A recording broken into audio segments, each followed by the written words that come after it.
In the research and planning stage of creating my short film, watching professional products of a similar kind was a very valuable process. I watched many films and compared the common features of these, sometimes by recording this information as quantitative data, which furthered my understanding of the conventions of short films.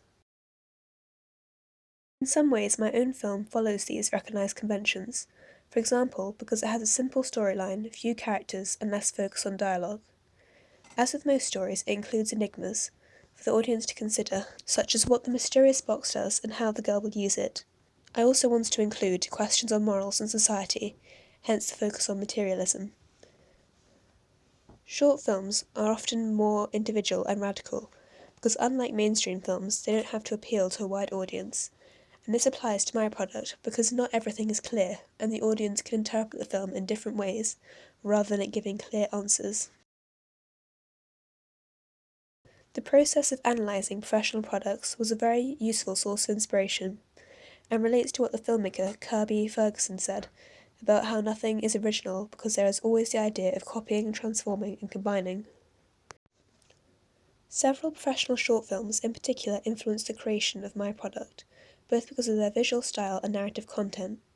For example, I used the film A Social Life as one of my style models. I was interested in this film because of the message behind it, and how it is focused on one female character. Similarly to my film, it shows an individual trying to keep up with their expectations and being influenced by the world around them. The protagonist in this film is obsessed with presenting the perfect image of her life on social media, whereas my film shows a girl getting caught up with the idea of money and possessions, but similarly, it presents the deterioration of an individual. This film was particularly influential for the visual style of my film, especially the sequences which were taken inside of the home. For example, a fast-paced montage of the woman alone, the shots of her looking at her phone, and the mirror scene at the end. This film also follows the normal structure of a short film, and Zveytin Totorov's narrative structure. It begins with the woman happy in her life, before social media starts to take over her, and disrupts equilibrium, before the protagonist recognises the disruption and attempts to repair it, and a new equilibrium is achieved. My own film also follows this three-part structure with equilibrium at the start, before the complicating action of her discovering the box and spending the money occurs. The resolution at the end is when she discovers that having money and possessions doesn't make her happy, and she gets rid of the box so that equilibrium is restored. This structure also links to Freytag's pyramid, which shows that narrative has a rising drama, climax, and falling action. Another short film which influenced my own product was The Black Hole. This is of a similar genre to mine, which could come under fantasy or drama.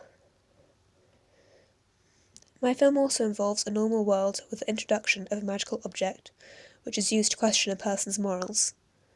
This film doesn't necessarily end with equilibrium, and because the protagonist uses the power for bad and ends up paying for what he has done when he gets locked in the safe at the end.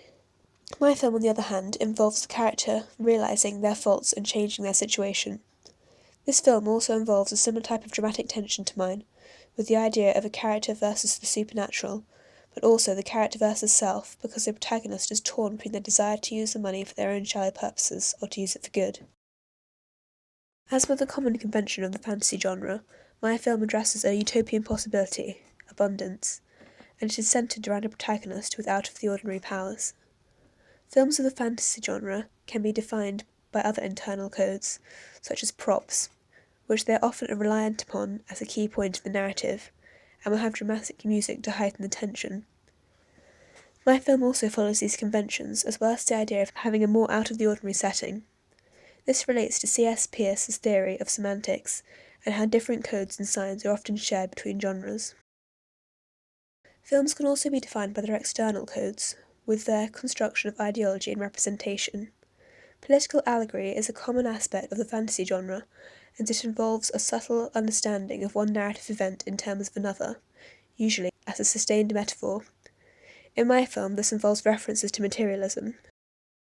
The short film Identity, which was another one of my style models, also follows these ideas, as the characters wear masks as a literal representation of how people aim to conform to the expectations of identity and beauty, without much thought to why. This also relates to my short film, in the way that it is focused around youth. My film uses and develops the conventions of real media products, because by watching short films I decided what I thought worked well and how I could bring these elements into my own product. I also aim to challenge conventions in some ways. For example, films of the fantasy genre often have a reputation for being ideologically traditional, and in short films there isn't much time to develop characters, so only the characteristics considered most necessary to the narrative are indicated through semiotic codes, which can lead to stereotyping. I made the decision to have a female main character in my short film, to challenge the convention of having a male protagonist.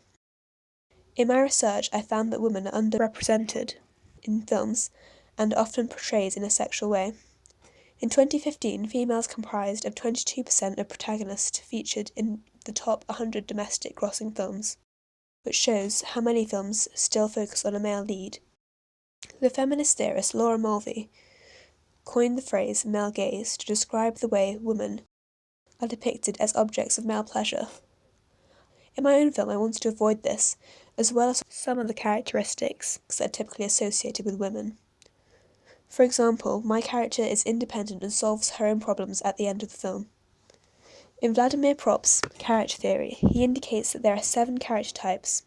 In film, women are often portrayed as the role of the princess, who is the prize for the hero to win. In my film, however, the girl is the hero because she is the person who reacts to the conflict. But then part of the conflict is also to do with herself, which can mean that she is also the villain in a sense as well, because it is her conflicting ideas that create some of the drama.